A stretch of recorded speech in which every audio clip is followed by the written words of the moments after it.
Fala galera, tudo bem? Silas Zanin do canal Inglês Sem Firula. Como vão vocês?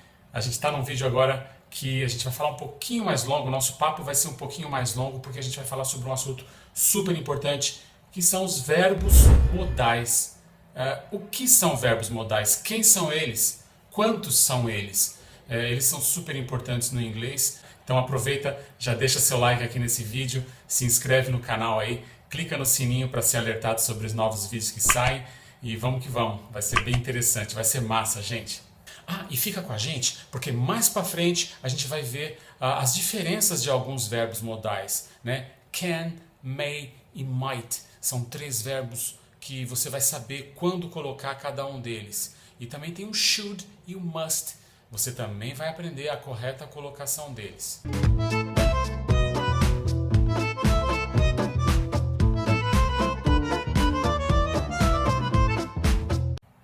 A gente aprende normalmente que quando um verbo vai para o passado é acrescentado ed no final deles, né? Ou no caso ele muda totalmente e, por exemplo, I speak, I spoke. Então, esses 2 verbos, temos o presente deles e temos o passado dele. As condições especiais de he, she, it mudam o verbo. Então, por exemplo, é acrescentado um S no final, né? Walk para he, she and it, a gente tem um S no final deles. São verbos se comportando normalmente. Pois é, mas tem uns verbos que pertencem a uma classe especial.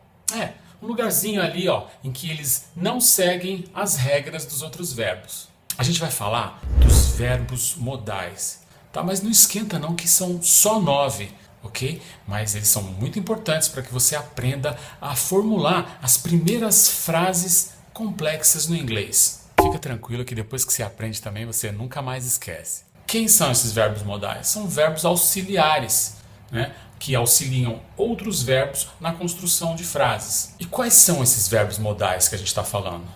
Can, could, may, might, must, shall, should, will e would. Esses são os verbos modais super importantes e você vai aprender todos eles. Tem também o ought, mas a gente não fala muito dele porque ele está quase pulando fora do dicionário. E por que eles são tão especiais, né? Porque eles têm características próprias. Eles não vão para o passado, nem para o gerúndio, nem para o plural.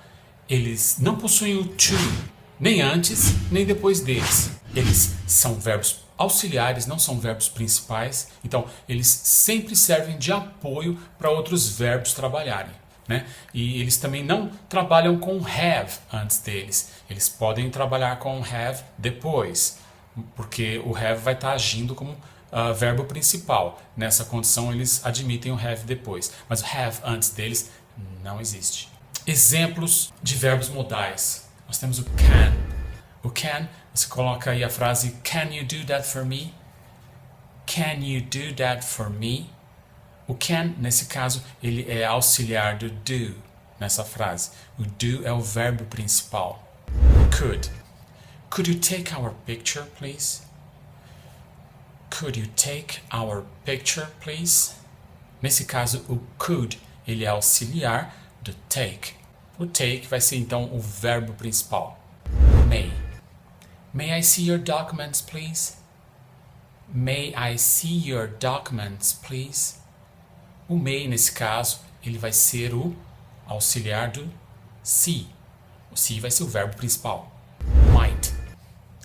It might rain today. It might rain today. O might, nesse caso, ele vai ser o auxiliar do rain, nessa frase. Must. You must study today. You must study today. Nesse caso, o must, ele é auxiliar de study nessa frase. O study é o verbo principal. Should. You should do your homework today. You should do your homework today. No caso, should, ele é auxiliar de do nessa frase. O do vai ser o verbo principal. Shall. Shall we dance? Shall we dance? No caso, shall, ele é o auxiliar do dance nessa frase. Dance é o verbo principal. Will. I'll be there tomorrow morning. I'll be there tomorrow morning. Então, will, ele é o auxiliar do be. O will é o auxiliar do be nessa frase. I'll be there tomorrow morning. Would. I'd like to be a scientist. I'd like to be a scientist. I would like to be a scientist. Would seria o auxiliar de like nessa frase. Like é o verbo principal. Aí você me pergunta qual a diferença entre o can e o may. O can e o may, eles são usados para pedir algo a alguém. Só que o may ele é mais formal que o can. O can você usa numa situação mais usual, coloquial. Can you bring me that book, please? Você está simplesmente pedindo o livro a alguém sem formalidade alguma. Agora, com o may I come in, você está entrando no espaço de uma outra pessoa e aí você então está pedindo com certa reverência. O mesmo acontece com o shall e o will. O shall e o will, você tem o shall para o momento mais formal, né? O shall ele é muito usado no direito inglês e o will para uma parte mais usual, mais coloquial. Lembrando que o shall e o will eles vão equivaler ao nosso futuro do presente. Exemplo de frases com will. Eu beberei, ela comerá, ele andará.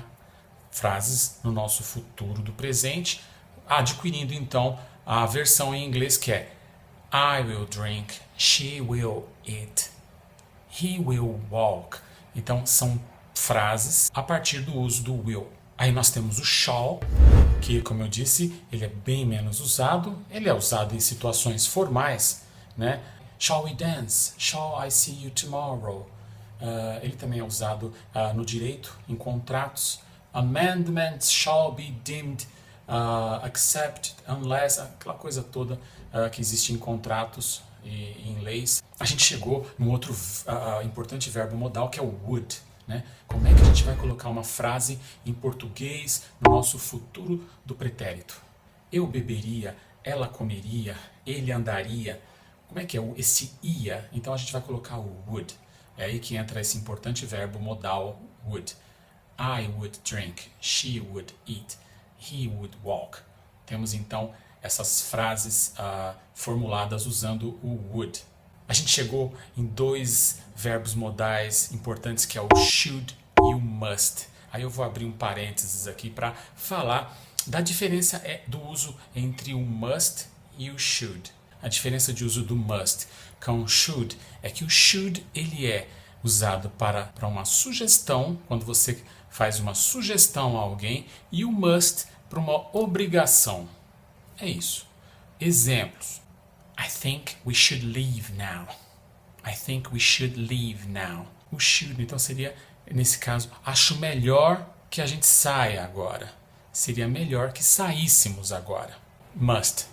You must read the whole contract before buying it. You must read the whole contract before buying it. Então, você deve ler o contrato todo. Você deve, no caso, você tem a obrigação de ler o contrato todo antes de comprar. Essas são as dicas que eu tenho para você hoje. Se você gostou, deixa um joinha para nós aí, porque é importante ter esse joinha aqui. É uma forma que você tem de patrocinar esse canal. E se você acha que essas dicas são úteis para algum amigo, para alguma amiga, para algum colega, faz o favor, compartilha esse vídeo para eles também, que aí a gente já também faz spread the news, que é? Faz a notícia ganhar um pouco mais de espaço aí, tá bem? Obrigado pela sua companhia até aqui. Se tiver alguma dúvida, se ficou alguma dúvida para você, comente aqui, que a gente sempre responde, tá certo? Aqui na descrição tem um link também de um curso muito top e completo, tá? Não é só uma dica igual você está recebendo aqui. O curso tem toda uma metodologia para você falar inglês com segurança e num tempo bem curto. Aproveita, clica nesse link e conheça um pouco mais desse curso. Obrigado por vocês que ficaram até aqui. Um beijão, até a próxima aula, se Deus quiser. Tchau!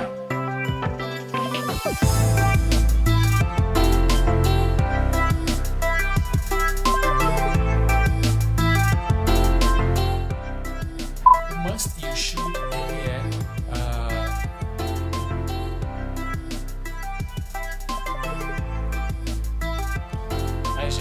aqui é a Isabela.